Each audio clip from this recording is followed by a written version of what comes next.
Yeah. We are able to convince there. Yeah. All right. So let's see. We are. It does. We're live. Are we live? Then how Yeah, do we are alive. you are alive? I am I alive. somehow don't see it. Yes, it says Mataji, custom But live it says- streaming. Oh, no. That's not how you check. You go to Facebook and check. Then I don't have Facebook. So. Yeah. That's where we check. So I'm just wondering why it has not. If I go to Facebook, I Now lose it's showing. Awesome. Now I can check and see. Okay, so we are ready now. So we will just get started here with after this brief prayer to the spiritual master. We should always pray to our spiritual master before we embark on anything new. Om Jnanatimirandhasya Jnananjan Shalakya Chakshurunmilitam Yena Tasmai Shri Gurave Namaha. Okay, so welcome dear devotees, those of us who are on Zoom here, as well as those of you who are joining us here on Facebook. Thank you for making time today to spare your weekend and come and listen to Krishna Katha. That in itself is a sort of sacrifice. And that's the topic that we have been talking about all these days, all these few weeks actually. And that is the various kinds of sacrifices. Because without sacrifices, there is no way of being peaceful in this life. What to talk of life that's going to come afterwards, right? Even in this life itself, unless we learn the art of and practice sacrifice, we will not be happy. And we also heard about various types of sacrifices, right?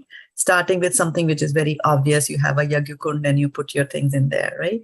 And then going to sacrificing your senses, sacrificing your hearing processes, sacrificing the soul itself, so-called, into the fire of the Brahma Jyoti, right?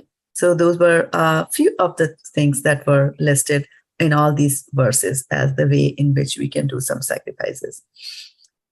Okay, so let's get now going into the verse from today. And I think I hear some more devotees join us here on Zoom, and let us see who joined us.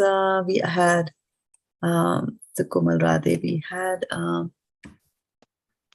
Varshana Mataji. So we have Archana Mataji and Meera Mataji here, and Namazya Mataji is also here. Awesome. Hare Krishna Mataji, Dandavat Pranam, Jai Srila Prabhupada. Dandavat Pranams. Okay, happy Kartik month to all of you.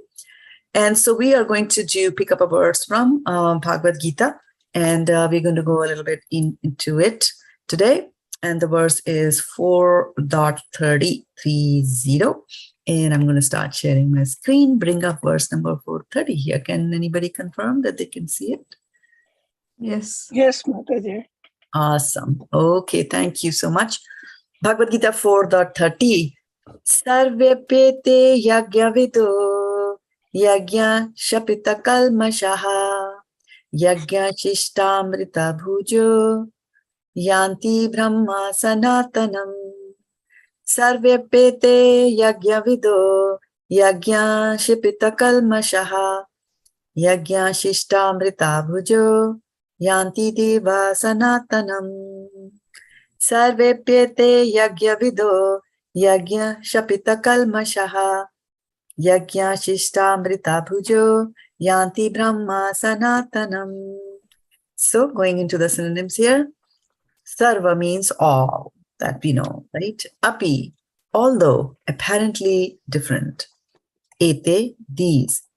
Yagya vidaha, conversant with the purpose of performing sacrifices. Yagya shapita, being cleansed as a result of performances.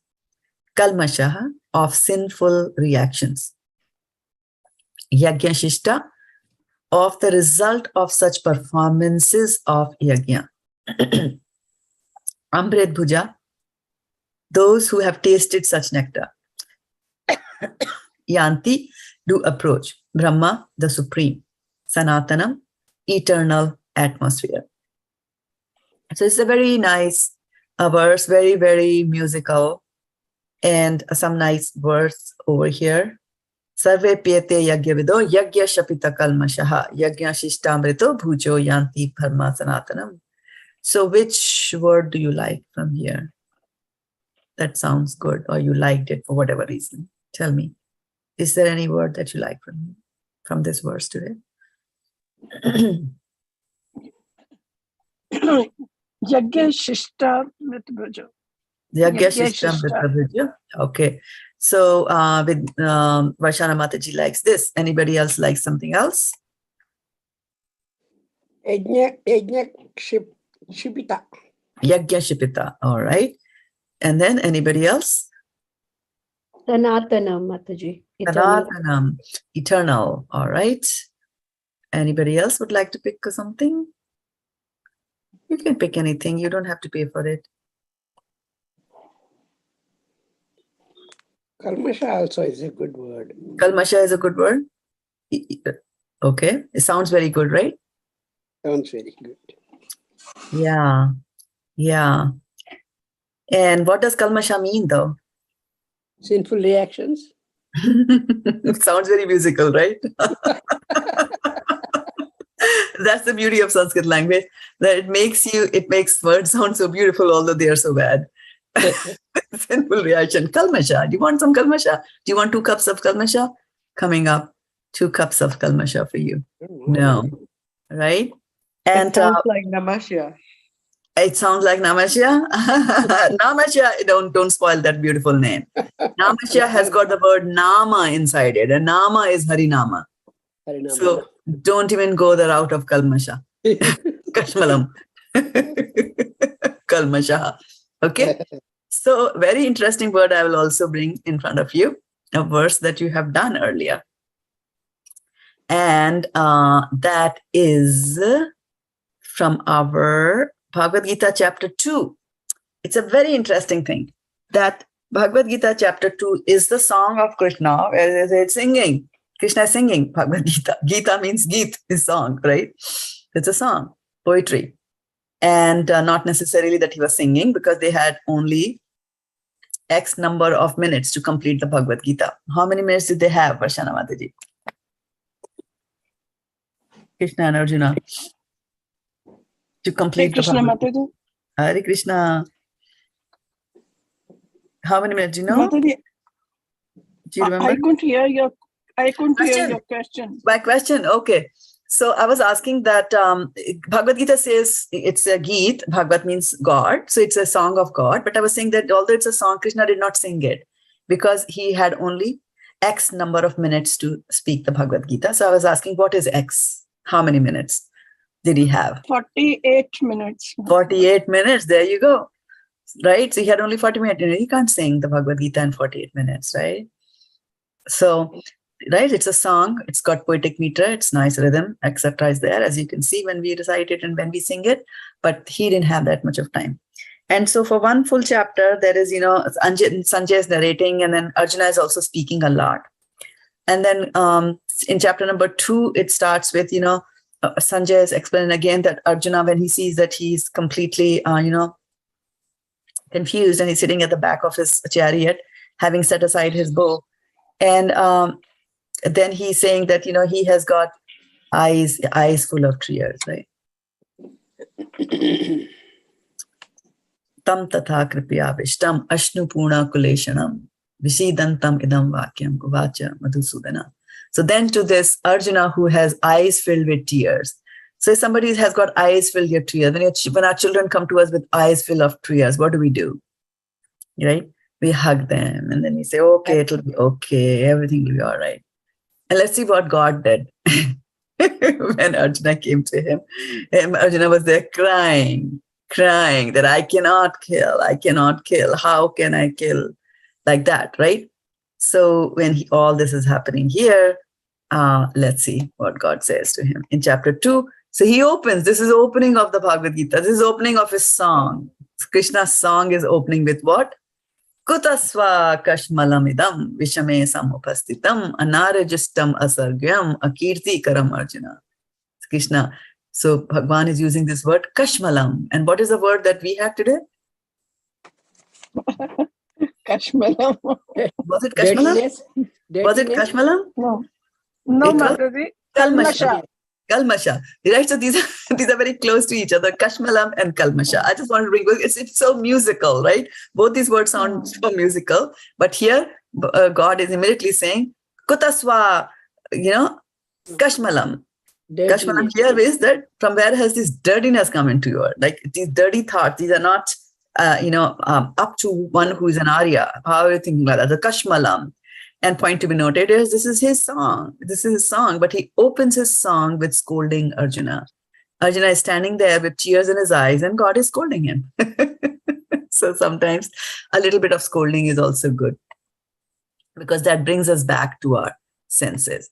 So Kutashva, Yagya Shapita Kalmashaha. So Yagya Shapita is what? Being cleansed as the result of such performance. Of such performances. So this is the important thing, right? To keep in mind that being cleansed is the results of such performances. And what were the performances that we were talking about all these time? Like, from verse number 24, where he said, Brahma Arpanam Brahma Have, right? This is that whatever you do, whatever you offer, all that is spiritual. So when you're connecting things with Krishna, they become spiritual. And then, he starts recounting now. Some yogis will perfectly worship the demigods by offering different sacrifices to them. Some will offer sacrifices in the fire of Supreme Brahman. So the impersonalists do that. Some of the adulterated brahmacharis sacrifice in the hearing process. So that's the third type. And senses in the fire of mental control. And others, which is the fourth type, which is regulated householders, sacrifice the object of senses in the fire of the senses. So 4 done. Then others, this is number 5. Who are interested in achieving self-realization to control of mind and senses, offer the functions of all the senses and of life breath as oblations into the fire of the controlled mind. What is life breath called in Sanskrit? Prana. Pranavayu. Right? Pranavayu. Right? So then that is 6. Having accepted such 6 goals, some become enlightened by sacrificing their possessions, others by offering severe austerities, by practicing yoga of the eightfold mysticism. We talked about that last time, yama, niyama, all that, or by studying the Vedas to advance in transcendental knowledge. So this is swadhyayas, so more varieties of sacrifice. Still others who are inclined to the process of breath restraint to remain in trance. So this is pranayama coming into picture, practiced by offering the movement of outgoing breath into the incoming. As we had done that exercise, like what air goes downwards and what air goes upwards. And then we also said that don't bother too much about controlling your breath and this and that, because just by reciting Ayurvedic scriptures, you get the necessary regulation of the breathing process. The pranayama automatically happens to you, right?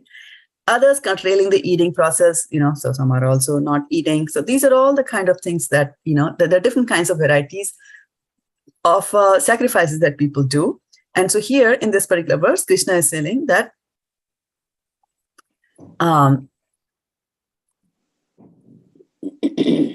here, survey all these, though apparently different, right? So these sacrifices seem to be very different, right? Like if somebody is doing sacrifice and if somebody is doing pranayama and we are calling that as a yajna, and somebody has lit a fire and he's putting bananas and apples into that fire, right? So they seem to be such extremes of sacrifices, right?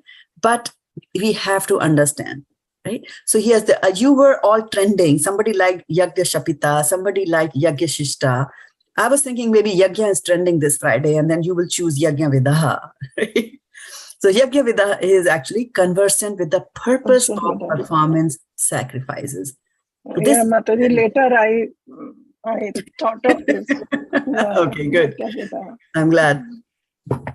So Yagya Vida is those who are conversant with the purpose of performing sacrifice. And I'll come back to this thing, right? We always talk about conversant or knowledgeable vidu, right? Sarvasya chaham hidi sannivishta mattasmete jnanam apohanam cha vedersa sarver aham eva vedyo. Vedantakrit vedavid eva chaham. Vedavid means understander of the Vedas, right? Similarly here, Yagya Vid means that one who understands the Yagya. The purpose of Yagya, why it is that, right? Yagya Shapita, this is very good. Yagya Shapita means being cleansed as a result of such performances. So by doing Yagya, Shapita means you're cleansed by doing that. Okay? So similarly, you can also have, Okay, if you're in a noisy background, can you mute yourself? Or should I? Okay, that's good. You could do that yourself. That's good.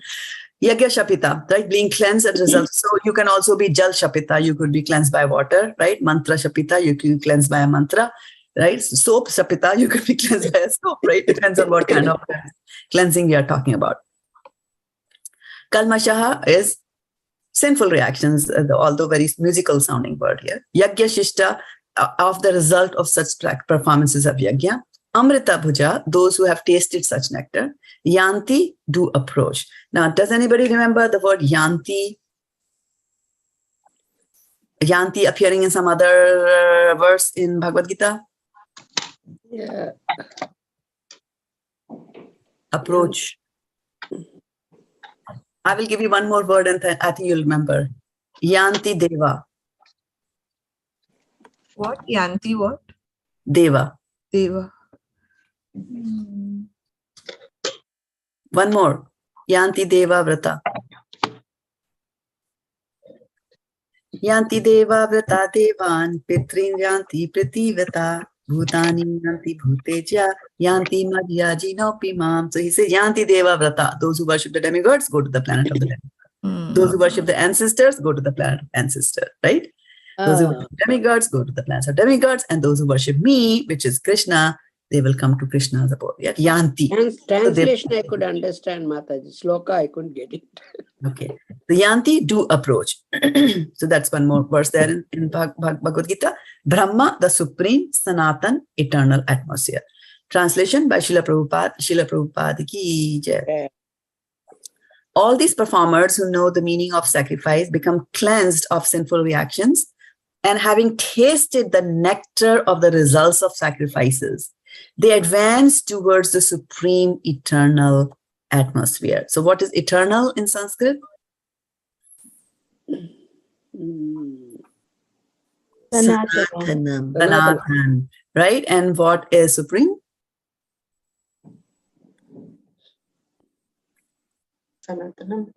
Brahma. Brahma, right?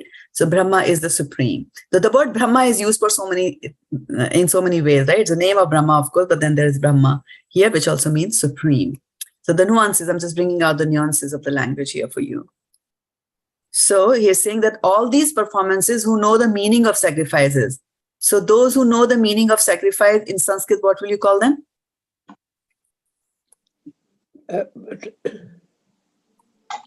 Synonymous? Yajnavidaha. Yajnavidaha. Very good, Meera Mataji. Right? That's what you'll call them. Those who are conversant with the purpose of performing sacrifices are called Yajnavidaha. Right? Right over here. So Yajnavidaha. Right? So we said Yajnavidaha, Yajnashapita, Yajnashishta. Okay, it's purport by Srila Prabhupada. So he's saying all these performers who know the meaning of sacrifice become cleansed of sinful reactions, and having tasted the nectar of the results of sacrifice, they advance towards the supreme eternal atmosphere. And so this is the transcendental knowledge that Krishna is giving to Arjuna in this chapter number 4, whereby through the means of sacrifice, you can go to the eternal. So that's why this is transcendental knowledge, because material world is not eternal. You have to go beyond that, to transcend it. And that is why he's talking about that. So purport by Srila Prabhupada ki jai. From the foregoing explanation of different types of sacrifice, namely sacrifice of one's possessions, study of the Vedas or philosophical doctrines, and performance of the yoga system, it is found that the common aim of all is to control the senses. Sense gratification is the root cause of material existence. Therefore, unless and until one is situated on a platform apart from sense gratification, there is no chance of being elevated to the eternal platform of full knowledge, full bliss, and full life. What is another how will you say full knowledge, full bliss, and full life in Sanskrit? Full knowledge, full bliss, full life. Sachidananda. Satchidananda. Very good. Right. This platform is in the eternal atmosphere or Brahman atmosphere. All the above mentioned sacrifices help one to become cleansed of the sinful reactions of material existence. By this advancement in life, not only does one become happy and opulent in this life, but also at the end, he enters into the eternal kingdom of God, either merging into the impersonal Brahman or associating with the Supreme Personality of Godhead. So the interesting thing is that all of the above mentioned sacrifices. So he mentioned so many, right? Krishna has talked about so many in these verses that we have been covering in the previous things, right? So despite they being so different, right, in the way they are conducted and how they conducted and who conducts them, we are saying that they are all the same. They're all the same, and anybody who indulges in that gets cleansed of their sinful reactions. That is an interesting thing, that when you do some sort of a sacrifice, you will get cleansed. Even sacrifice like how you sacrifice your material possessions, right? So sometimes you see people say that, oh, I was driving a car and I hit a cow. The cow is dead now. What do? I didn't mean it, right? Or it was Kartik and I stepped on a rat and the rat died. What do? Or even otherwise any time of the year. So we keep on asking. You go to the Pandit and the Pandit will say, okay, take a small mouse, of silver or gold, and then you give it away. So this is sacrificing your material possessions. And so that's going to pinch. So because there'll always be the mind telling us that, how does it matter? It was not my mistake. I was driving on the road. The cow came in front of me. Or how am I supposed to know? I can't look everywhere when I'm walking. It's bound to happen. Some people will come under my feet and like that. So mind will constantly keep on telling you, but then we overcome those urges of the mind and say, no. I am going to sacrifice something, and that pinch will be there because of having given that away. The pinch will be there. So that is why, and it should be a pinch. Sacrificing your material possession should make you pinch. It should be pinch, should pinch you, right?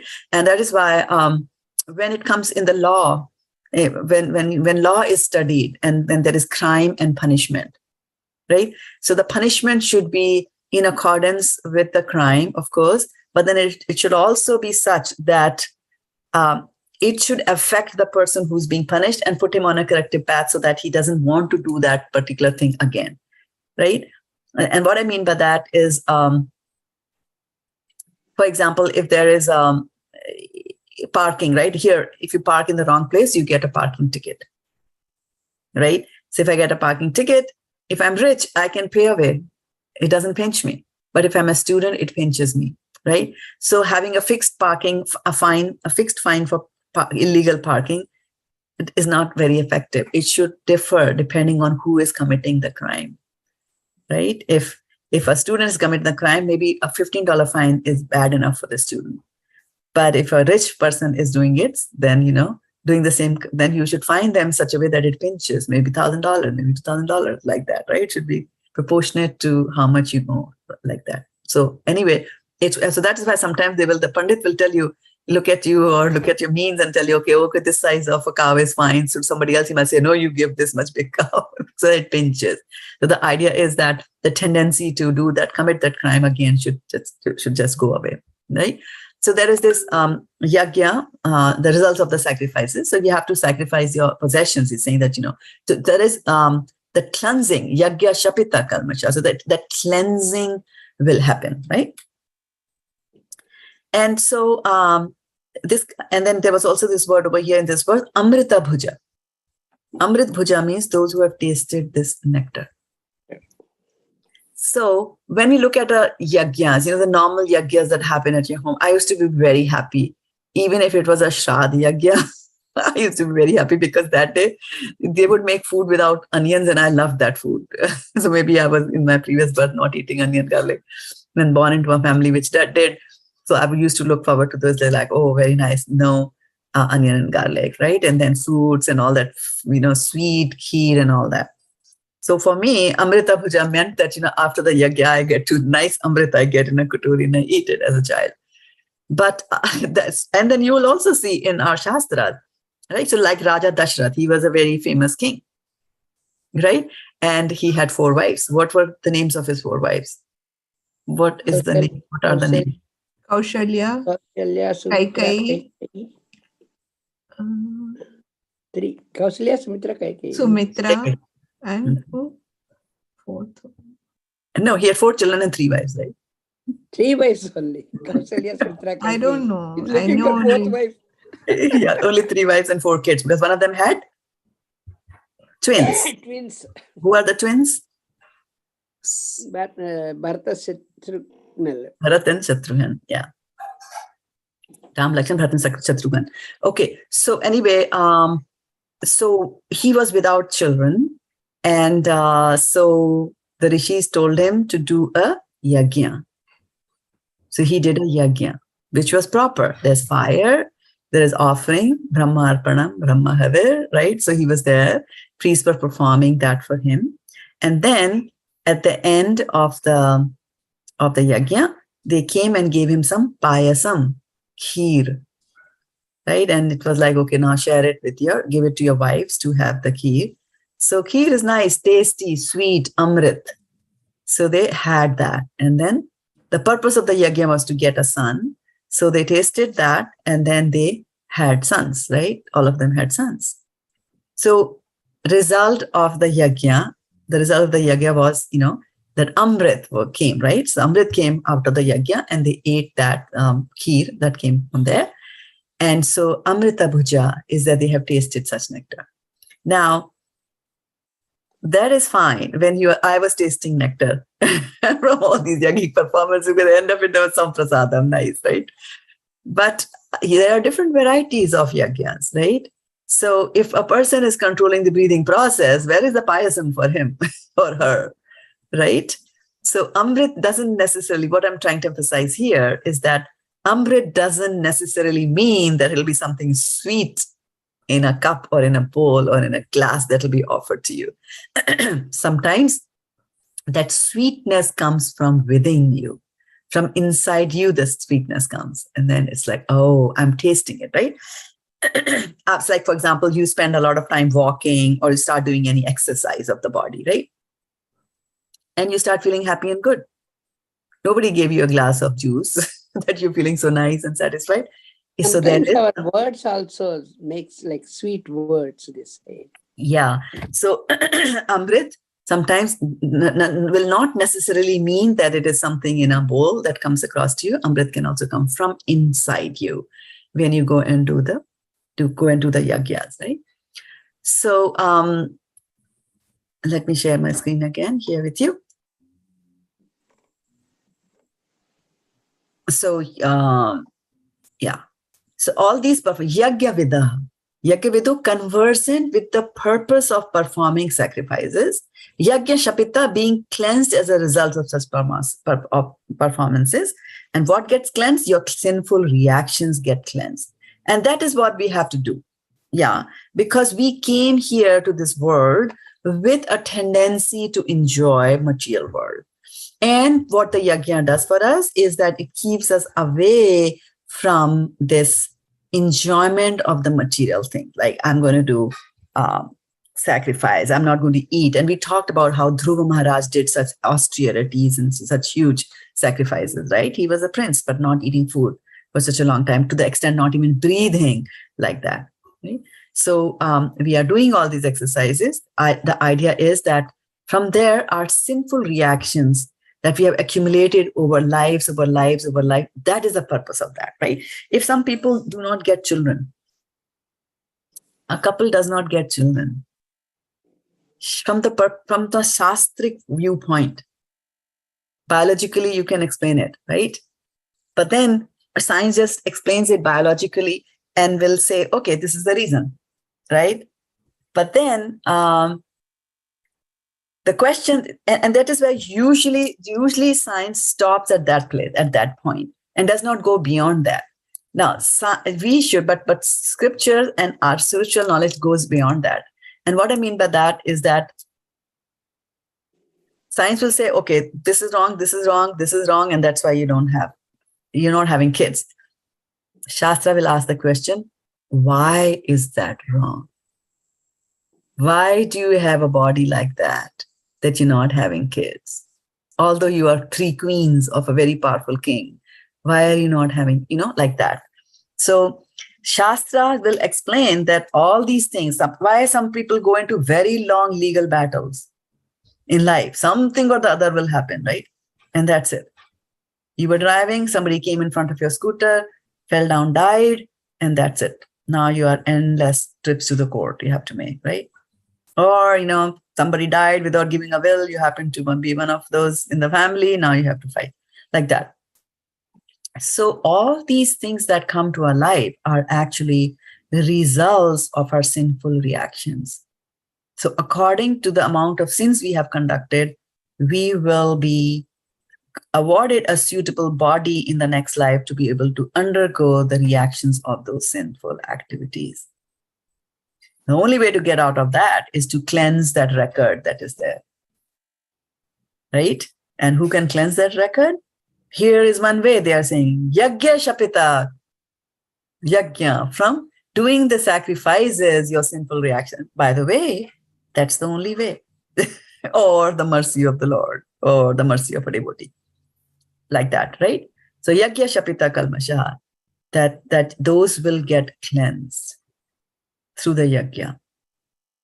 Okay? So we should always, when we look at a situation, we have to always understand why this is happening from the Shastra Chakshu, from the eyes of the scriptures. You should look at the situations and not like, why is this happening to me? Because if we just look at it superficially, then this world is a very unjust place. There is no justice in this world. Because the question asks is that when a child is born blind or without any hands, you'll just wonder, why is this child without hands? What sinful activities does the child do to deserve something like this, right? Then you have to go back to his previous birth and see what was going on there, right? Like that. So, but the hope here is that Yagya Shapita Kalmasha, through Yagya, you'll be able to destroy your sinful activities, right? Yagya Vidaha, conversant with the purpose of why you do sacrifice. You should be conversant of the purpose of this sacrifice. This is very, very important. Yes, and this is one word that we missed, right? Yagya. We talked about other Yagya Shapita, like that, by Yagya Shishta. But this we did not, right? And Yagya Shishta. Yagya Shishta is also a very interesting thing, right? Of the result of such performances of Yagya. So when you do some Yagya, there'll be some, as a result of that, you'll get something. And so there's a word Shishta over there, right? Shishta, Yagya Shishta. Shishta. So let me bring up a verse from Bhagavatam, and I think those from ISKCON of Silicon Valley will recognize this verse, or those who watch ISKCON of Silicon Valley, they will recognize this verse. Does anybody recognize this verse? It's from Srimad Bhagavatam 11.6.46. Yes. And what do you recognize about this? We seek it in the prasadam prayers. Right, we sing it in the prasadam prayers. Tyapo Tvayom Paputta Gandha Vasolankara Charchita Uchishta Bhoji No Dashas Tavamayam Jayam Tavamayam Jayemahi. Tavamayam Jay. Right, so there's a word Uchishta. Uchishta over here, right? And Uchishta means it is Uch plus Shishta. Yeah, that it's made up of two words. Uch plus Shishta means remnants, right? Remnants of your food. So what they're saying is that, and the translation says that simply by decorating ourselves with the garlands, fragrant oils, clothes, and ornaments that you have already enjoyed, and by eating the remnants of your meals, we, your servants, will indeed conquer your illusory energy. So, Chishta is remnant.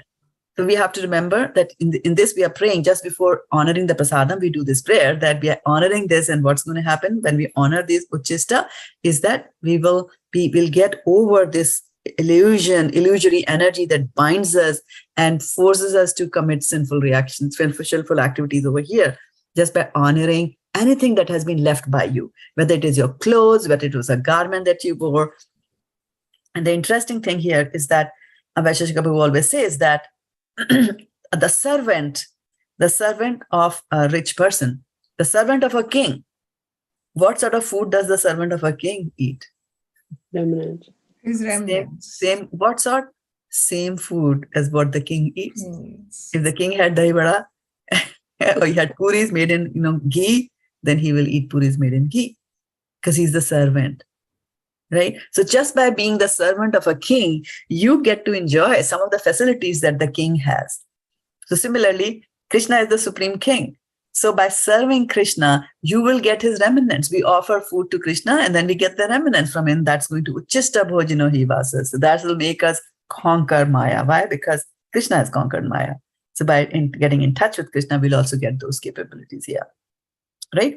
So Yagya Shishta Kalmasha. So similarly, when you do Yagya, and this is very important thing to understand, is that, and it will come in the 5th chapter, where Krishna says, he's this time all kinds of yagya. You're offering agyagas to demigods, impersonal Brahman, this and that. You do sacrifices for Ashtanga Yoga. You want to get some mystic power. So you're doing all that, right? So there's yagya, the sacrifice in everything that you do. Anything that you do in life actually involves some sacrifice. Otherwise, you'll just lie in a bed, right? And then no food will come. Even to eat food, you have to sacrifice. You have to get up, cook, earn money for that food, whatever, right? Cook it. Or cleanse the dishes after the food. So there is some sacrifices always involved there. So Uchishta. So he says, Bhoktaram yagya tapasam sarva bhuta maheshwaram suhit sarva bhutanam gyatva mam shantim richiti. So he says that Bhoktaram yagya tapasam. You have to understand that I am the bhokta, I am the ultimate enjoyer. So if Krishna is enjoying everything, right? If Krishna is enjoying everything from that we offer to him in the yagya, if Krishna is, and then we get it afterwards, right? Then what we are getting is the Uchishta Bhojan. And that is going to help us conquer the Maya. And that is going to help us cleanse the sinful reactions that we have. So we have to understand this thing, that Yagya Chishta means that, the remnants of stuff that you have offered to Krishna, or it could be anything, right? This one, Rama was praying to Shiva, right? He was also doing sacrifice, right? He cut off his head and offered it to Shiva or Brahma, like that. So he was doing all that. And so he's, offering to him. So he gets the Uchishta from them. But if you offer things to Krishna, you're going to get Krishna's Uchishta. And then Vaso Lankara Charchita Uchishta Bhojanoi Vasas, right? So this is something to keep in mind, that Uchishta is very important. And that's why when the gurus eat the food, right, everybody in the congregation runs to get some maha. Why? Because it is Uchishta, his remnants. And we know the story, very famous story of someone who ate remnants and became a very famous personality. Who was that? Narada Narada. Muni Mataji. Narada Muni, right? So he ate that. So we have to keep in mind this concept of Uchishta. Then, as you asked the question, it is 11:6:46 verse number. Thank you. So Kalmasha of sinful. So it says that Yagyavida conversant with the purpose of performing sacrifices. So I said, okay, the purpose of performing sacrifices is to Bhoktaram Yagya Tapasham Sarva Bhuta Maheshwaram Suhida Sarva Bhutanam Yatman Mam Shanti Chati. Right? So now let's do a few things from the Srimad Bhagavatam, and we take up a yagya from Srimad Bhagavatam, where a yagya is being performed, and we will see what happens at the yagya. I might skip over some. It's a very long set of chapters. I might skip over some of them. Okay? So are you ready? Yes. Yes. All right. Yes. So let's bring that up. Shraddha-devi Dasi. There are many sacrifices which are mentioned there, but we are just going to bring up this one. It is from 4th canto. Daksha curses Lord Shiva. Vidura inquired, why was Daksha, who was so affectionate towards his daughters, I think he has 9 daughters, envious of Lord Shiva, who is the best among the gentle? So Shiva is his son-in-law. So why is he envious? Why did he neglect his daughter Sati? Lord Shiva, the spiritual master of the entire world, is free from enmity He is a peaceful personality and is always satisfied in himself. He is the greatest among the demigods. How is it possible that Daksha could be inimical towards such an auspicious personality? My dear Maitreya, to part with one's life is very difficult. Would you kindly explain to me how such a son-in-law and father-in-law could quarrel so bitterly that the great goddess Sati should give up her life? So, Sati is the wife of Shiva, and Sati is the daughter of Daksha. So, Daksha becomes the father-in-law of Shiva. So, the father-in-law and son-in-law have fought so badly that the daughter, Sati, gives up her life. The saint Maitri said, in a former time, the leaders of the universal creation performed a great sacrifice. So, yajna, in which all the great sages, philosophers, demigods, and fire gods assembled with their followers. When Daksha, the leader of the Prajapatis, so he's not only a Prajapati is a very powerful person because he's able to create Praja, he's able to create citizens. And in the beginning of creation, these Prajapatis are employed by Brahma so that they can procreate and so souls can get a body here, right? But he was the leader of the Prajapati. This means that he was so powerful, he could produce a lot. And later on, you will see that, he produces 60,000 sons like that. And so he's the leader, right? Leader of the Prajapatis. So if you become a leader, what are the chances? What could happen to you when you become a leader? You have a lot more power. You have a lot more power. And then what happens when you have a lot more power? You Yes, have responsible. You even become more. very prominent. You become very prominent. Okay. But What else? You can also have many enemies. You can also have many enemies. Okay. One may become responsibility. pride. You have many responsibilities to perform. You have many Responsibility. responsibilities to perform. Okay.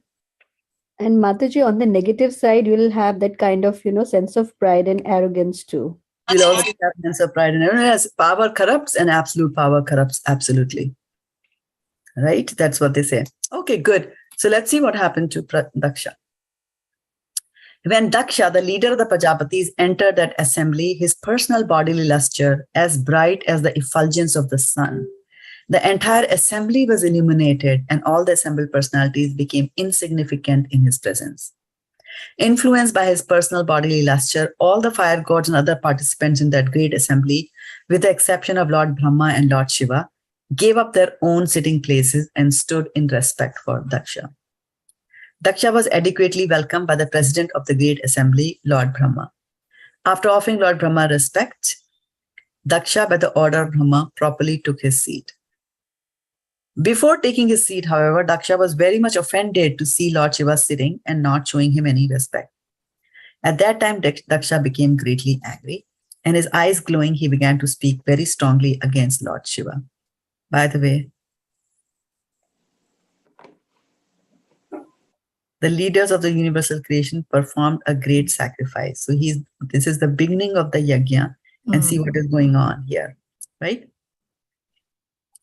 All the sages, brahmanas, and fire gods present, please hear me. So now he's saying, all the sages, brahmanas, and fire gods present, please hear me with attention, for I speak about the manners of gentle persons. I do not speak out of ignorance or envy. Shiva has spoiled the name and fame of the governors of the universe and has polluted the path of gentle manners. Because he is shameless, he does not know how to act. He has already accepted himself as my subordinate by marrying my daughter in the presence of fire and brahmanas. He has married my daughter who is equal to Gayatri and has pretended to be just like an honest person. He has eyes like a monkey's, yet he has married my daughter, whose eyes are just like those of a deer cub. Nevertheless, he did not stand up to receive me, nor did he think it fit to welcome me with sweet words. I had no desire to give my daughter to this person who has broken all rules of civility. Because of my not observing the required rules and regulations, he is impure. And I am obliged to hand over my daughter to him just as one teaches the messages of the Vedas to a Shudra. He lives in filthy places like crematoriums. His companions are the ghosts and demons, naked like a madman, sometimes laughing and sometimes crying. He smears crematorium ashes all over his body. He does not bathe regularly, and he ornaments his body with the garland of skulls and bones. Therefore, only in the name he is Shiva or auspicious. Actually, he is the most mad and inauspicious creature. Thus, he is very dear to crazy things in the gross mode of ignorance, and he is their leader. On the request of Lord Brahma, I handed over my chaste daughter to him, although he is devoid of all cleanliness and his heart is filled with nasty things. The sage Maitreyi continued, thus Daksha, seeing Lord Shiva sitting as if against him, washed his hands and mouth and cursed him in the following words. The demigods are eligible to share in the oblations of sacrifice, but Lord Shiva, who is the lowest of all demigods, should not have a share. Maitreyi continued, my dear Vidura, in spite of the request of all members of the sacrificial assembly, Daksha, in great anger, cursed Lord Shiva and then left the assembly and went back to his home. Upon understanding that Lord Shiva had been cursed, Nandishwara, the one of the Lord Shiva's principal associates, became greatly angry. His eyes became red and he prepared to curse Daksha and all the Brahmanas present there who had tolerated Daksha's cursing Shiva in harsh words. Anyone who has accepted Daksha as the most important personality and neglected Lord Shiva because of envy is less intelligent, and because of visualizing in duality will be bereft of transcendental knowledge. Pretentiously, religious householder life, in which one is attracted to material happiness and thus also attracted to the superficial explanation of the Vedas, robs one of all intelligence and attaches one to the fruitive activities as all in all. Daksha has accepted the body as all in all. Therefore, since he has forgotten the Vishnu path or Vishnu Gati and is attached to sex life only, within a short time he will have the face of a goat. Those who have become as dull as matter by cultivating materialistic education and intelligence as are nesciently involved in fruitive activities. Such men have purposely insulted Lord Shiva. May they continue in the cycle of repeated birth and death. So these are all Nandi's curses going on. May those who are envious of Lord Shiva, being attracted by the flowery language of the enchanting Vedic promises, and who have thus become dull, always remain attached to fruitive activities. These Brahmanas take to education, austerity, and vows only for the purpose of maintaining the body. They shall be devoid of discrimination between what to eat and what not to eat. They will acquire money begging from door to door simply for the satisfaction of the body. When all the hereditary Brahmanas were thus cursed by Nandishvara, the sage Bhrigu, as a reaction, condemned the followers of Shiva with this very strong Brahminical curse. So Bhrigu is on the side of Daksha. One who takes a vow to satisfy Lord Shiva or who follows such principles will certainly become an atheist and be diverted from the transcendental scriptural injunction. Those who vow to worship Lord Shiva are so foolish that they imitate him by keeping long hair on their heads. When initiated into worship of Lord Shiva, they prefer to live on wine, flesh, and other such things. Bhrigumani continued, since you blaspheme the Vedas and Brahmanas who are followers of the Vedic principles, it is understood that you have already taken shelter of the doctrine of atheism. The Vedas give eternal regulative principles for auspicious advancement in human civilization, which has been rigidly followed in the past. The strong evidence of this principle is the Supreme Personality of Godhead, who is called Janardhan, the well-wisher of all entities. By blaspheming the principles of the Vedas, which are the pure and supreme path of the saintly persons, certainly you followers of Brahaspati Lord Shiva will descend to the standard of atheism without a doubt. The sage Maitreyi said, when such cursing and counter-cursing was going on between Lord Shiva's followers and the parties of Daksha and Bhrigu, Lord Shiva became very morose. Not saying anything, he left the arena of the sacrifice, followed by his disciples. The sage Maitreyi continued, O Vidura, all the progenitors of the universal population thus executed a sacrifice for 1,000 years, for sacrifice is the best way to worship the Supreme Lord Hari, the personality of Godhead. My dear Vidura, carrier of bows and arrows, all the demigods who were performing the sacrifice took the bath at the confluence of Ganges and Yamuna after completing the yajna performance. Such a bath is called Avabhrita Snan. After thus becoming purified in heart, they departed for their respective abodes. Okay. So let's stop here and let's talk a little bit about what you heard and your reflections on what you heard in the context of what we are discussing in this Bhagavad-gita 10.30. I heard mother-in-law and daughter-in-law fights a lot. But here, father-in-law and son-in-law arguing. That was the one made me think, Mataji. Okay.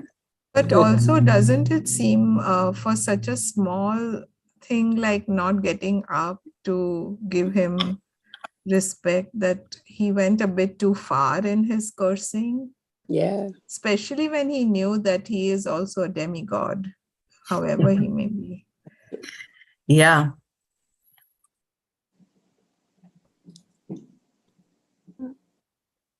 And the most Mataji, he was his son-in-law.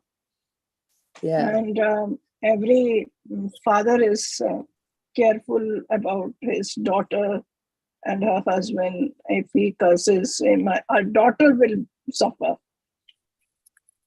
Right. And then he also said that he has already become my inferior by agreeing to marry my daughter. Yeah, but also what Archana said about pride and arrogance, like he's showing so much of that. Yeah, just seeing that, right? Yeah. Just by him not getting up to. And Mataji, it is not mentioned here, but it was said that Lord Shiva was in some kind of meditation at that time, and that is why he did not realize that Daksha has come, and he had no intention not to get up. And what was he meditating? On Lord Narayan. Yeah, he's always meditating on Krishna, right? Yeah. Yeah, but obviously Daksha will not know because he's still in the bodily concept of life, right? And so you see, he starts with the desire to do a sacrifice, right? He wants to do a sacrifice, and because he's so powerful, he's become the leader of the progenitors, Prajapati. And then when this thing happens, was there any opportunity for any other opportunity for doing any other kind of yajna here in this exercise, in this story? One, Dravya yajna he's doing, right? He's invited everybody and they're coming, they'll do Om Swaha, they're going to do that, right? So that is definitely there. But was there any other opportunity for him to do any other kind of yajna? Give away your arrogance and this. I mean, that is the best yajna, I feel.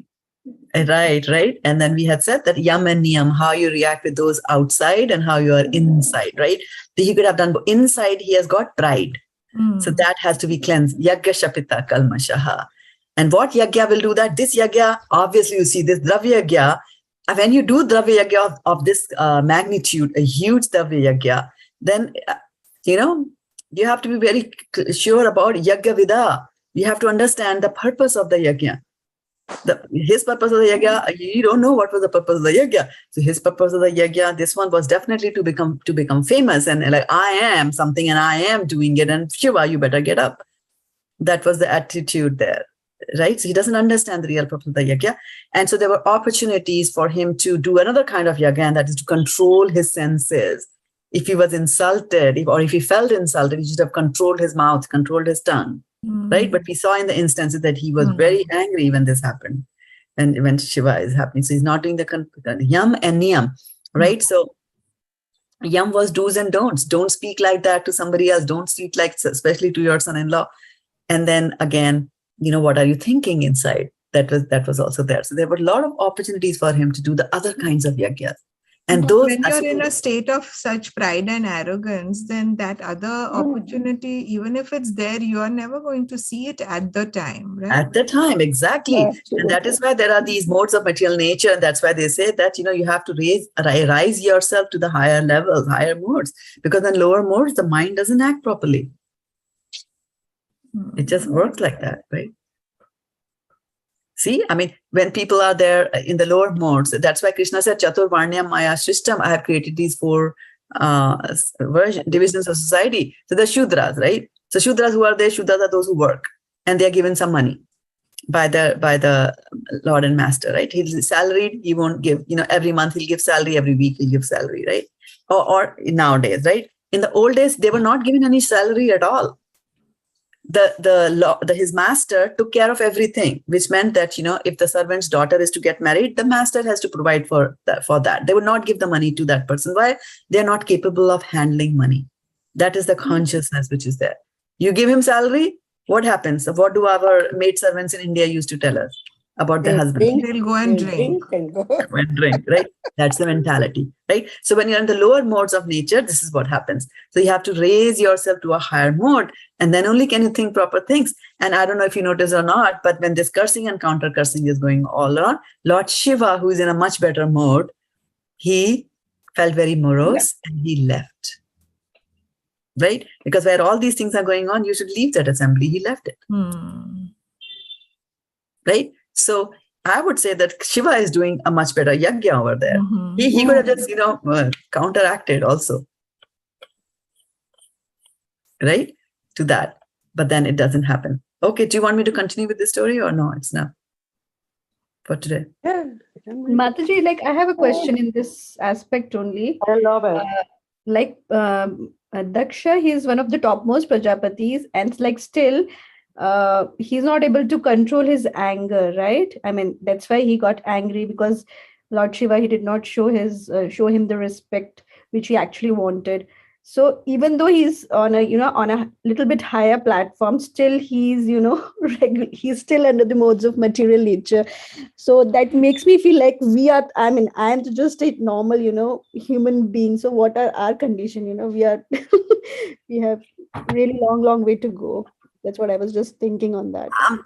Yeah, we have a long way to go. And also remember that trying to pursue riches and positions of power, etc., is not a necessary guarantee that you will progress in your devotional life. Right? He says that,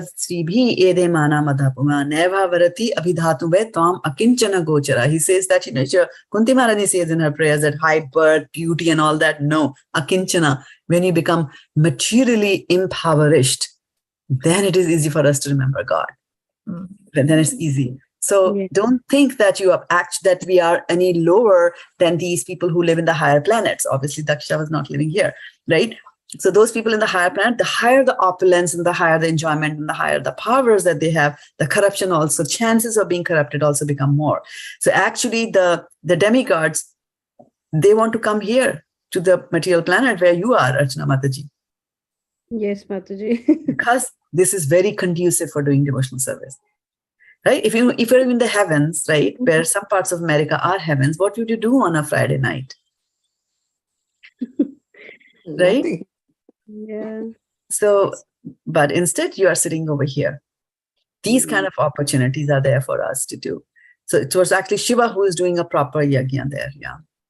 So, but like Mataji, Daksha, who is a Prajapati, who's still on a little bit elevated level, and still he's getting these kind of like anger, greed, and lust. These are considered as the doors to hell. Like even person who's showing these kind of things, I don't know. I mean, they are also considered as like they are also the devotees of the Lord. Still, they're getting angry. I don't know. I'm still thinking like it's just a leela of the Lord. Yes. Because yes. Yeah. However, it's the leela of the Lord because they are such close devotees of the Lord, right? To be a Prajapati is an exalted thing, right? But we have to remember that these things can happen. Even at that stage, that these kind of things can happen to you, that you can get angry. But even Lord Indra gets angry all the time, right? He doesn't stand up when his spiritual master comes. Yeah. So, and that was not because of anger, but that was again because he was just enjoying everybody else was saying you're so great. He forgot to get up. His was a slightly lesser. Yeah. So should we continue this or? Yes, Mataji. Yes, Mataji, definitely. You want to continue? Okay. So let's go and see then what happens, right? So then, so they were performing the sacrifices. They did that and they departed for their respective abodes. So that sacrifice is over. So now next chapter, Maitri continued in this manner. The tension between the father and son-in-law, Daksha and Lord Shiva, continued for a considerably long period. When Lord Brahma appointed Daksha the chief of all the Prajapatis, the progenitor of population, Daksha became very puffed up. Daksha began a sacrifice named Vajpaya, and he became excessively confident of his support by Lord Brahma. He then performed another great sacrifice named Brihaspati Sabha.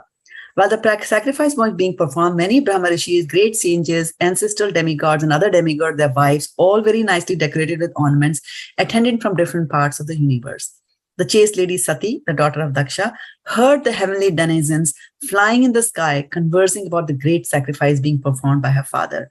When she saw that from all directions, the beautiful wives of the heavenly denizens, their eyes very beautifully glittering, were near her residence and were going to the sacrifice, dressed in fine clothing and ornamented with earrings and necklaces with lockets, she approached her husband, the master of the Bhutas, in great anxiety and spoke as follows. Sati said, "My dear Lord Shiva, your father-in-law is now executing great sacrifices, and all the demigods having been invited by him are going there. If you desire, we may also go. I think that all my sisters must have gone to this great sacrificial ceremony with their husbands just to see their relatives. I also desire to decorate myself with the ornaments given to me by my father and go there with you to participate in that assembly. My sisters, my mother's sisters, and their husbands and other affectionate relatives must be assembled there. So if I go, I shall be able to see them, and I shall be able to see the flapping flags and the performance of the sacrifice by the great sages. For these reasons, my dear husband, I am very much anxious to go. This manifested cosmos is a wonderful creation of the interaction of the three material modes, or the external energy of the Supreme Lord. This truth is fully known to you.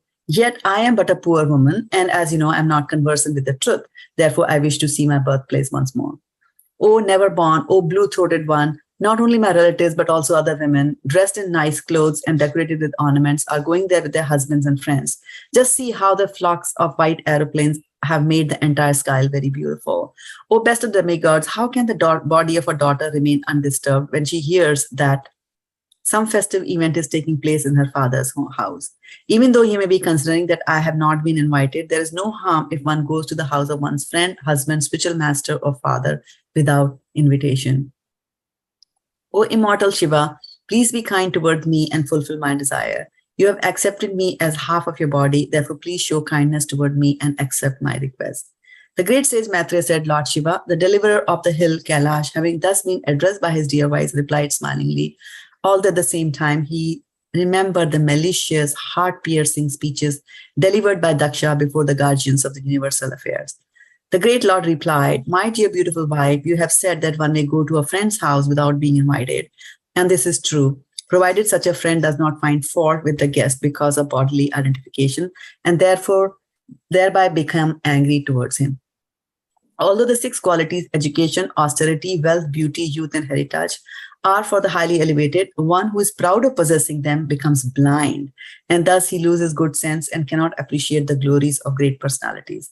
One should not go to anyone's house, even on the consideration of his being a relative or friend, when the man is disturbed in his mind and looks upon the guest with raised eyebrows and angry eyes. Lord Shiva continued, if one is hurt by the arrows of an enemy, one is not as aggrieved as when cut by the unkind words of a relative, for such grief continues to rend one's heart day and night. My dear white-complexioned wife, it is clear that of many daughters of Daksha, you are the pet, yet you will not be honored at his wife because of your being my wife. Rather, you will be sorry that you are connected with me. One who is conducted by false ego and thus always disturbed both mentally and sensually cannot tolerate the opulence of self-realized persons. Being unable to rise to the standard of self-realization, he envies such persons as much as demons envy the Supreme Personality of Godhead. My dear young wife, certainly friends and relatives offer mutual greetings by standing up, welcoming one another and offering obeisances. But those who are elevated to the transcendental platform, being intelligent, offer such respects to the super soul who is sitting within the body, not to the person who identifies with the body. I am always engaged in offering obeisances to Lord Vasudeva in pure Krishna consciousness. Krishna consciousness is always pure consciousness in which the Supreme Personality of Godhead, known as Vasudeva, is revealed without any covering. This is a very nice verse, and I'm just going to bring it up. I'm going to bring up the Sanskrit of this word, right? Satyam Vishuddham Vasudeva Shabditam Yad Iyate Tatra Pumana Pavritaha Satve cha tasmin Bhagavan Vasudevo Hi Adhokshajo Me Namasa Vidhiyate. And he's explaining that you should be taking the names of the Lord. Therefore, you should not see your father, although he's the giver of your body, because he and his followers are envious of me. Because of his envy, O most worshipful one, he has insulted me with cruel words, although I am innocent. If in spite of this instruction you decide to go neglecting my words, the future will not be good for you. You are most respectable, and when you are insulted by a relative, this insult will immediately be equal to death. So, comments, observations, realizations.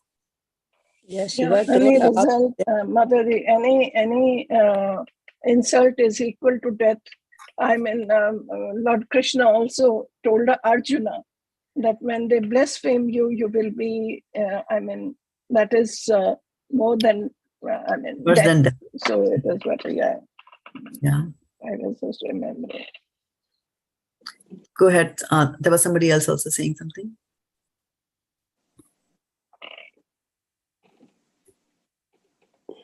Yeah, husband Shiva is telling, he told his wife all, explained everything. Even then, if you want to go, that is your wish, and that equals to death, if any insult. So Right. that after telling everything, he left to her choice. Yeah, left her choice, did not superimpose himself on him, gave all advice that he could, right? But Yeah. was Shiva doing some sort of a yagya here?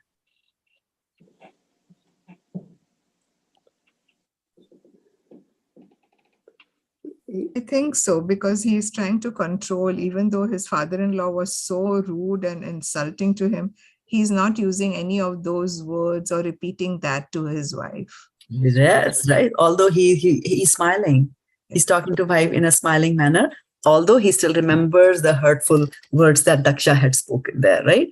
So yes, he is the one who's doing some yagya there, right? And also he's just saying that take shelter of Krishna. Shatam Vishuddham Vasudeva Shabditam, right? I always concentrate on that. He's saying, okay, do you want me to continue? Yes, No? No? Should we call it Yes, quits? yes. Yes, Mataji, please. No? Okay. Yes? Okay. All right. Okay, so we'll continue with the story. Sati quits her body. The sage Maitreya said, Lord Shiva was silent after speaking to Sati, seeing her between decisions. Sati was very anxious. Actually, there was also one point that I wanted to mention in the previous verse. And I don't know if you noticed or not, but Srimad Bhagavatam is an amazing grantha and covers so many things over there. And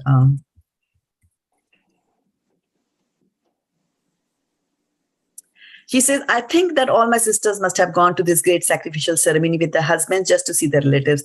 I also desire to decorate myself with the ornaments given to me by my father and go there with you to participate in the assembly. So she's, Shiva doesn't have anything to give to.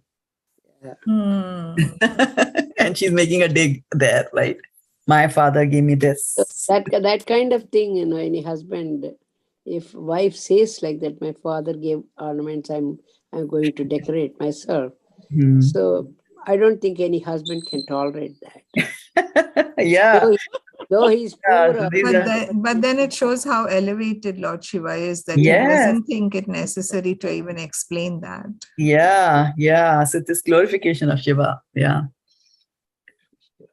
Right. So the sage Maitreya said Lord Shiva was silent after speaking to Sati, seeing her between decisions.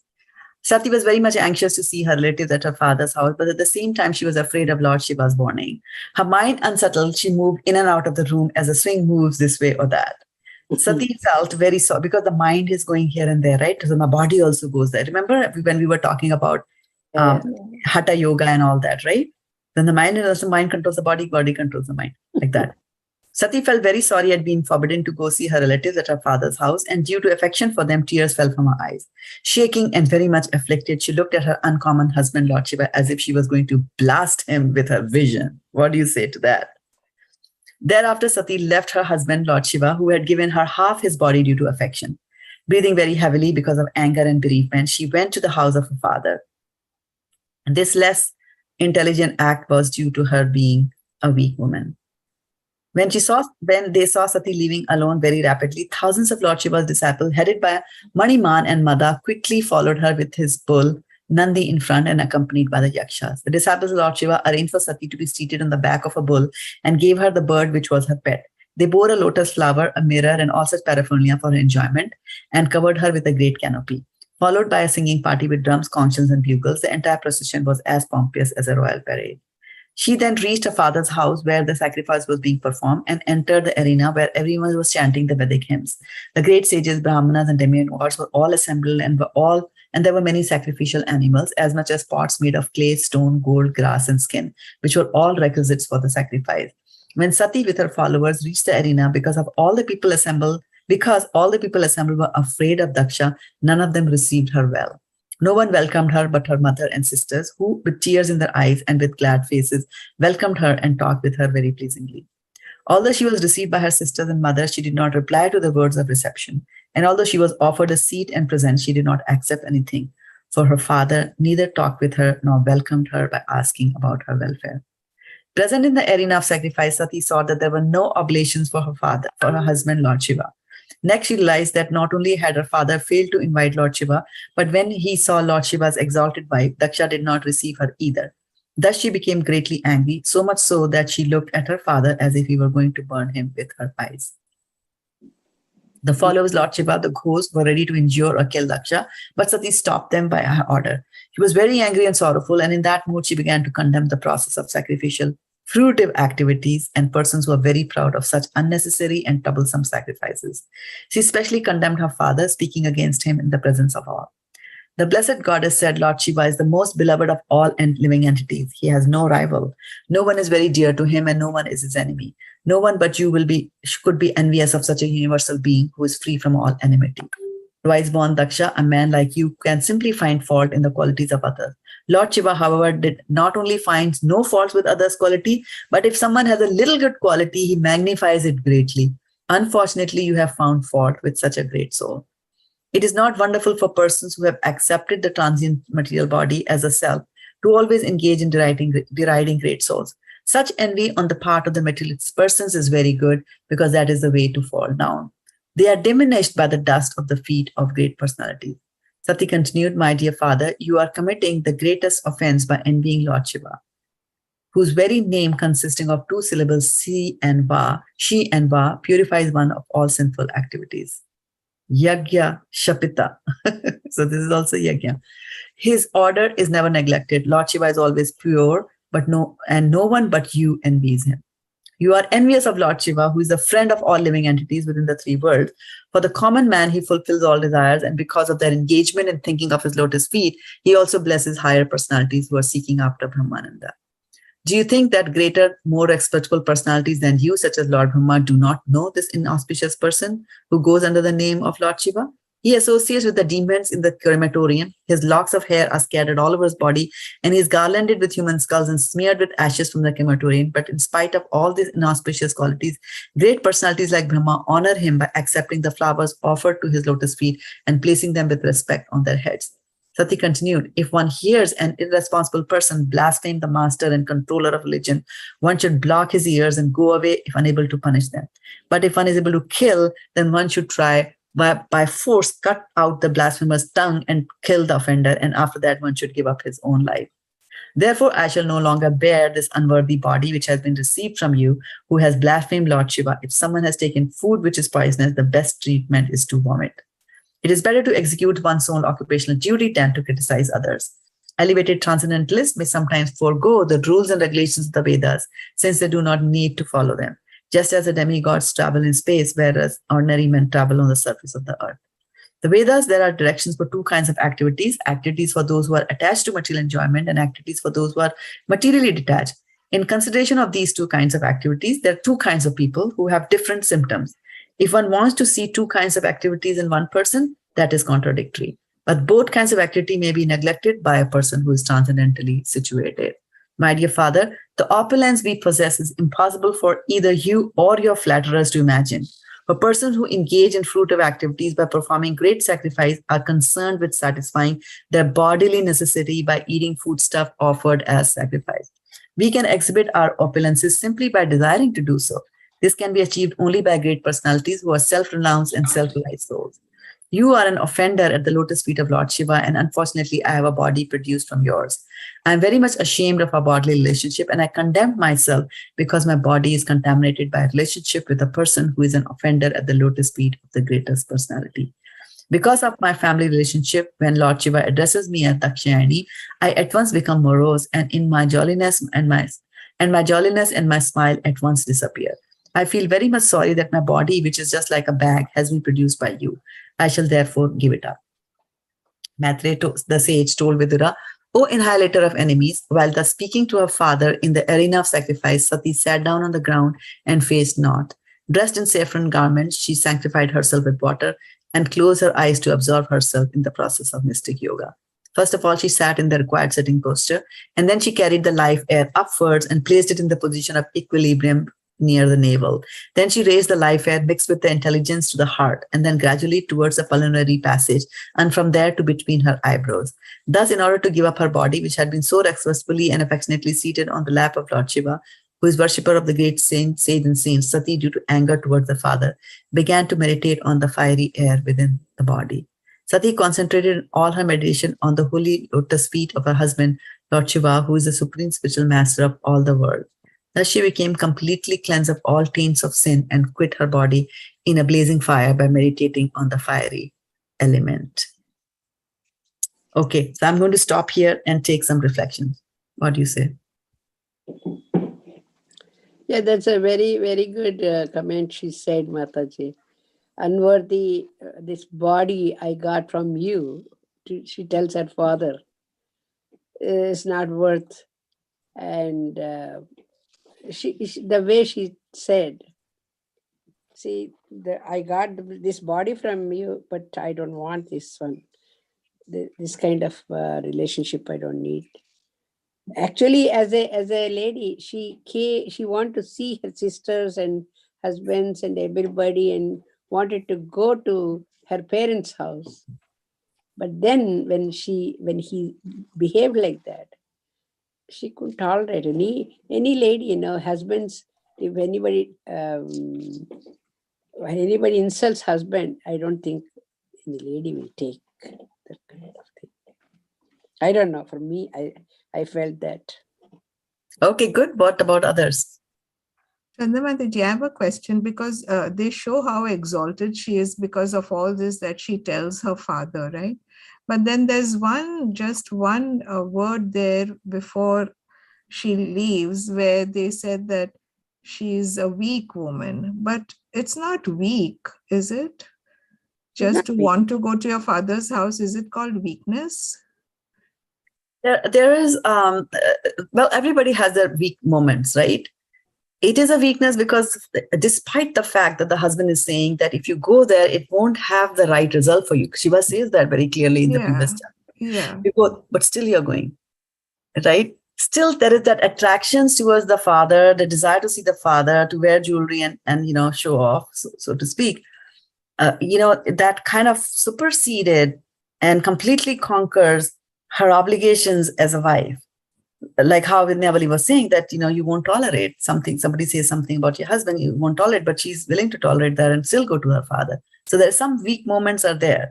Because then right away she realizes that everything Lord Shiva said at the same exactly time, happened she that was way. very strong. Yeah, so this is very strong bondage.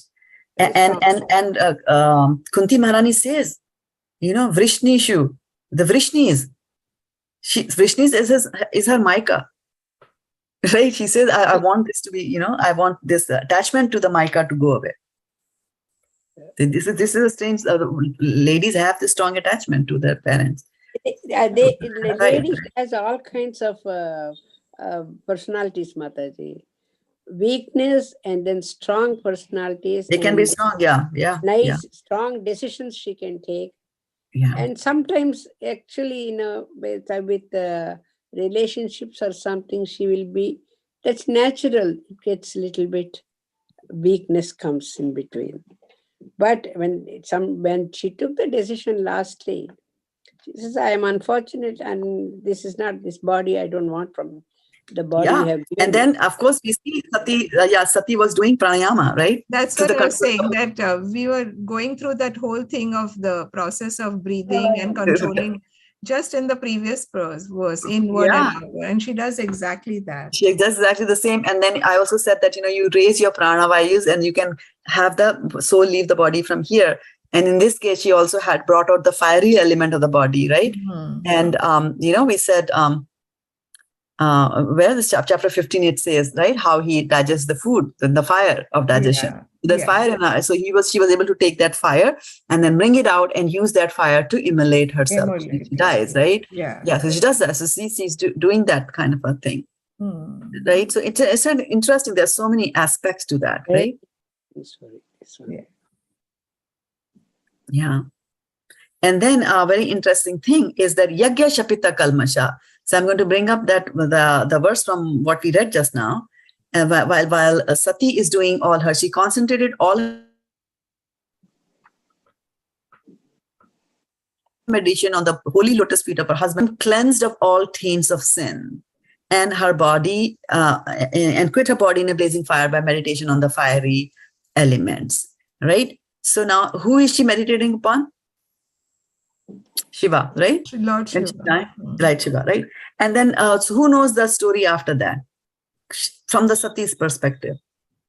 So Sati is gone now, right? And then, will she ever get to marry? Will she ever come back to Shiva? Yes, Mataji. Lord Shiva will bring her back. She will. I vaguely remember that she will again take birth and meditate on him. And Where Lord Shiva will she take birth? In whose house will she take birth? That I don't remember, Mataji. Himalaya. Himalaya, yes, Himalaya. the daughter of Himalaya, and then Shivratri is celebrated when Shiv comes down from Kailash to take her away, right? Take her back, right? So she marries. Now, what I wanted to just mention here was that at the time of death, she is concentrating on Shiva. Yanti Deva, Vrita Devan. Pritrini Yanti, Pritrivata. Bhutani Yanti, Bhuteja. Yanti Majyajino Vimam. So you concentrate on Shiva, you're going to go back to Shiva. Like that. Right? So if we meditate on Krishna, we'll go back to Krishna. Of course. And that's why we Hopefully. practice meditating on him all the time. Right? Yagya Shapita Kalmisha. So, so now we have been talking about sacrifices, right? We've been talking about sacrifices of various kinds, and we know that we are incapable of any of these. Davya Yagya, very difficult. Right? Pranayama, Hatha Yoga, nothing else, because that's why it is Sankirtana Yagya, Jajanti hi Sumedasa. Those who are intelligent, they perform the Yagya of the holy names of the Lord. Hare Krishna, Krishna Krishna, Hare Hare, Hare Rama, Rama, Hare Hare. Right? Because if you are doing the Hare Krishna Mahamantra and it says that it's a blasphemy, it's a one of the 10 offenses, number one, to commit sins on the strength of the holy name, or to think of the chanting of the Hare Krishna Mahamantra as a karma kandi activity. Karma kandi activity means that you're doing some activities to get some material gains. So when you are chanting the Hare Krishna Mahamantra with the mood in which we are taught to chant, then that brings you to the right mood.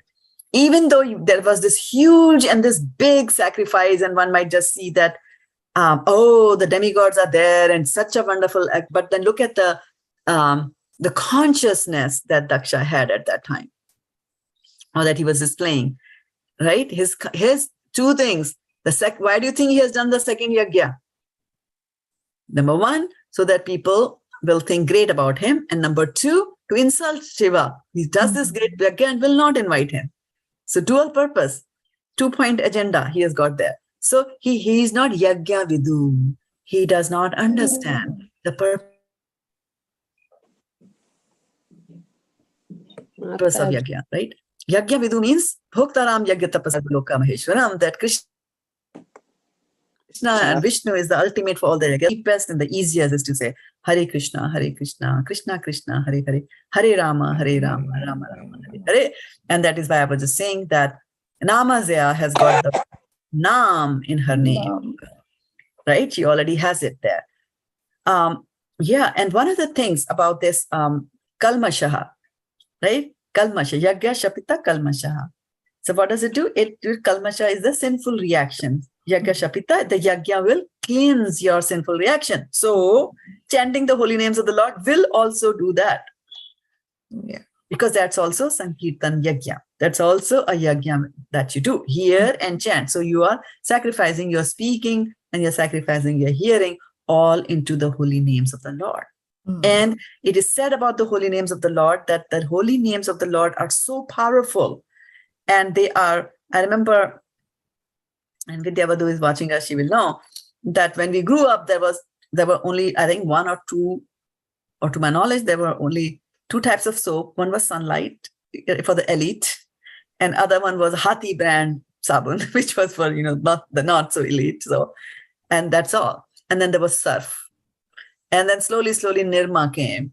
And then, so each one of them had some powers of cleansing, right? Self, ultra, right? It was like, okay. And in the ads, they used to say a child has come playing in the playground and the mother puts the shirt in a bucket of water, puts some surf inside it, and he takes it out like that and it's white. Well, it never happens like that. But at least in the ad, that's how they were showing it to be, right?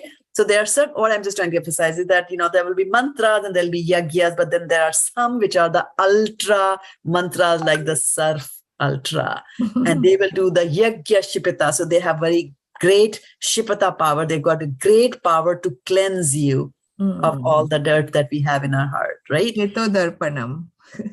Absolutely. So what will happen, and what happens is, and what this Hare Krishna mantra is all about is that it is so powerful that chanting the holy names of the Lord is so powerful that it can cleanse your sinful reactions so thoroughly and so fast, faster than how you can commit the sins in the first place. You can't even commit as many sins as the holy name can cleanse them. So that is the power of the holy name of the Lord. So that's why we should make sure that we chant the holy names of the Lord and we glorify the holy names of the Lord.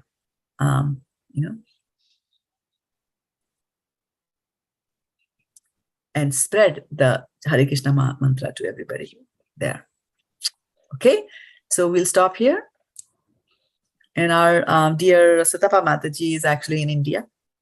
Yeah. She might go visit She's Mayapur. leaving tomorrow, I think. She's leaving tomorrow? Okay. Yeah. So there we go. That's why we don't see her here today. I sent a text message to Aruni Mataji. There you go. Yep. That was good. She is I was remembering all the places. I was thinking that. Yeah, I was thinking that Vaishana Mataji is enjoying all that thing because of yeah, it was nice to see that Hare Krishna Mahamantra people were chanting there. That was the best for me.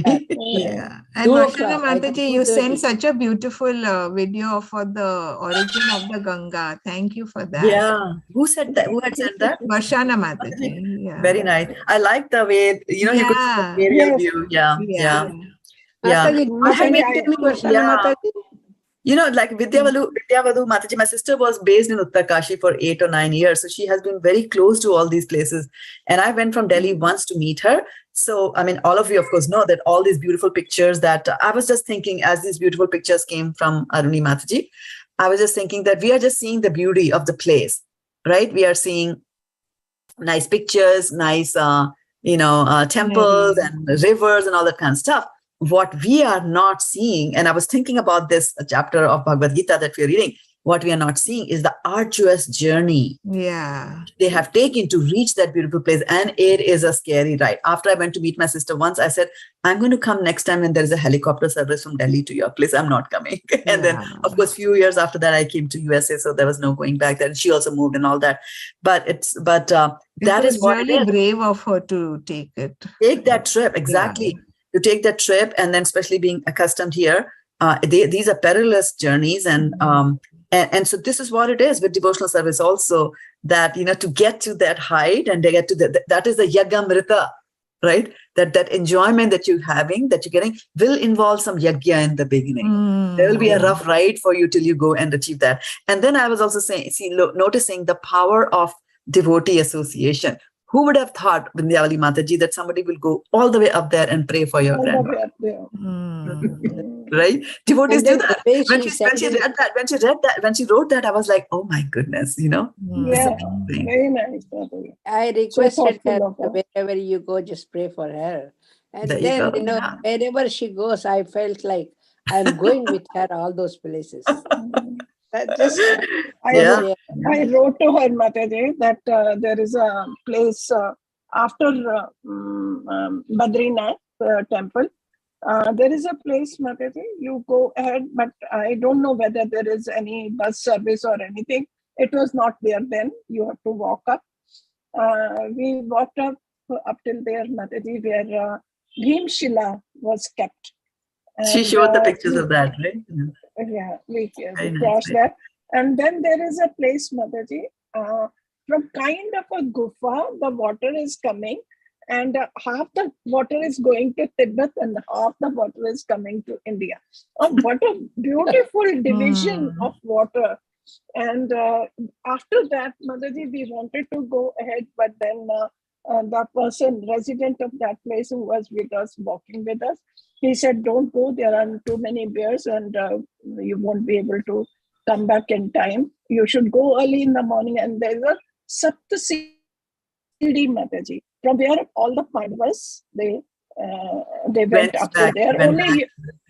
Only Yudhishthir could go with the body. Yeah, I read that also, Yeah, I read that also. Yeah. Awesome. Yeah, this has been entertaining, and I was just thinking, like, we are all enjoying courtesy Taruni Mataji, and it was nice, and I was seeing that relaxed look on her face, and she's smiling. So she'll come back and chop your vegetables with double the vigor now. I hope so. She's now, on that thing. Okay, Meera Mataji has her hand raised, and I want to give her a chance too. Oh, yeah. Actually, I'm enjoying her trip too. But my question is, we started with Bhagavad-gita 4.30 and then the story. Can you summarize the story of what of Shiva and Sati? How it relates? How it relates to, yeah. Okay, I will ask the class to do that, to tell us that if they can relate it. This Yajna Vidhi, Yajna Shishta, with that we went into that Yajnas, It's the whole Yagya thing. Holy Yajnas, and then with that related to that Daksha Yajna, like that. Because the fourth chapter is the latter part of the fourth chapter. We are talking about different kinds of yagyas. Of course, the most common being the fire sacrifice, and then different kinds of breathing and pranayams and taking inward and outward breaths. And also this was related to one of the yagyas. That's what I think. And Mataji, Yagya Chipita, being cleansed as the result of performance. And the result of performance, when I was thinking of it, that she gave away her body in the yajna. And I was just thinking that her father must have really felt sorry what he did for her, but I don't know whether he really felt sorry or not. That what kind of a yajna is this, that I have lost my own daughter? That's how we connected to that. It doesn't happen that way. It doesn't, because we don't know about that. Yeah, you have to read the subsequent chapters to know about that. But Meera, does that bring the connection to you? Meera? Oh, yes, it does. Yeah. Yes, I was basically talking about Yagya Vidhu, that you have to understand the purpose of doing sacrifice, which Daksha did not know, that the purpose of sacrifice is to please the Supreme Personality of Godhead. He was doing it for his own thing or to take revenge on Krishna. Then we also talked about opportunities for doing yagya, and we said that Shiva did do some yagya by way of controlling his senses. When his father-in-law had insulted so much and his wife is saying, I want to go back to my father, he's still smiling, which is a very big thing to do, right? So that was one. And then, of course, we also talked about that Daksha had an opportunity to do the same thing. When Shiva did not get up, he could have controlled himself. He did not control, right? Similarly, Sati could have also listened to her husband and not gone. She did not listen, and then she went, right? But ultimately, towards the end, we see that she does realize that she says good things about her husband, which is she's appreciating a devotee of the Lord, which is a very nice thing to do. And then we also saw that she thinks about Lord Shiva at the end. And so in the end, when you think about somebody, you go to that same place there, right? And then she was purified by thinking. So Yagya Shipita Kalmasha. So Yagya Shipita, Yagya Vido. Now these were all words from chapter 4 of Bhagavad-gita, 4.30 to be precise, the verse that we are doing, today. So Bhagavad-gita is philosophy, right? Bhagavad-gita is philosophy. It states, right, this is what happens. And Bhagavatam now tells you the stories, so it's focused around those concepts which are described in the Bhagavad-gita. So we have to make the connection there that. Yeah, it's sometimes not that easy to make the connections unless somebody you say it and other devotees. And that's fine. Yeah, that's fine. Yeah, that's fine. That's why we go and listen. I also listen to someone. Yeah. Yeah. And I make the connections there. Yeah. Very good. So, and Yagya Amrita, we talked about Yagya Amrita. I didn't bring the story from Bhagavatam, but the story is there in Bhagavatam of Dashrath and his wives, right? And we talked about the inner happiness that we get. Not necessarily you won't get a fruit, Yagyapal, you won't get an apple or a banana or some payasam given to you and you enjoy that sweet thing. But sometimes the sweetness comes from within your heart, from having performed some sacrifices. And we went to Aruni Mataji. Then we went to Arun Mataji after the class. But I was also saying that we can also connect. Yeah, we can also connect that. It's a sacrifice to be able to achieve and go to the place of the Lord. It's the dham that she's going, right? So why is she going? The focus is there. So to make the arduous journey from America to India and then from India up the hills and mountains, actually not hills, up the mountains is not an easy thing. It's a yagya. She's doing that sacrifice and then she's getting the amrita. And she's sharing that nectar with all of us by taking pictures. Yeah, right? 2:30 Harinam ki Sankirtan was very good, Mata. Amazing, like 2:30. Right. And Aruni, yeah. Okay, yeah. So, Namazia? Yes, I want to mention something. I didn't know it was a Yaya Yagya. to go Yeah. to those places. I didn't know that it was a sacrifice. It is a sacrifice. Wherever you sacrifice your comfort and your enjoyment, it becomes a yagya. And that is what the yagya vidu is. That this is a yagya. So somebody might think that the person who comes and sweeps the floor in the temple, he is doing a yagya. And that is what the main principle of this concept of yagya. Why is Krishna bringing this concept of yagya in the Bhagavad-gita? Is because our dear Arjuna is saying that I will not fight. I will go to the Himalayas and, just visit the dhams. I will not fight. And Krishna is trying to tell him that no, yagya can happen in so many different ways. And for you, Arjuna, your yagya pit, your havan kund, your yagya pit will be the battlefield of Kurukshetra. And that is where you will do your yagya. And that is where you will sacrifice, where in order to establish the truth, you will go to the extent of killing your own grandfather. Right? He kills him, right? So that is a supreme yagya. Not that I'm recommending to anybody on Facebook to do that, go kill their grandfathers. We are telling you, things are being done at the level of God. We are talking at that level. So yagya vidu basically means that you understand the principle of yagya. Yagya just doesn't mean there has to be fire, people have to put things in the fire, there has to be a priest, and you have to be dressed up and things like that. No. Yagya can happen anytime. Just reading the scriptures itself is a yagya. And it's listed in the previous verse. Swadhyaya. To read the scriptures is a yagya. But Shraddha Mataji, he spoke the whole Gita in 48 minutes and it's taking us 48 months or 48 years to even understand. 48 lifetimes for me. Yeah. I'm still not there. That's true. 48 lifetimes, I should have said. Still not there. Yeah, that is true. That is true. So everything so we should live life as if it's a yagya. And so when you get up in the morning, you want to put the alarm on snooze.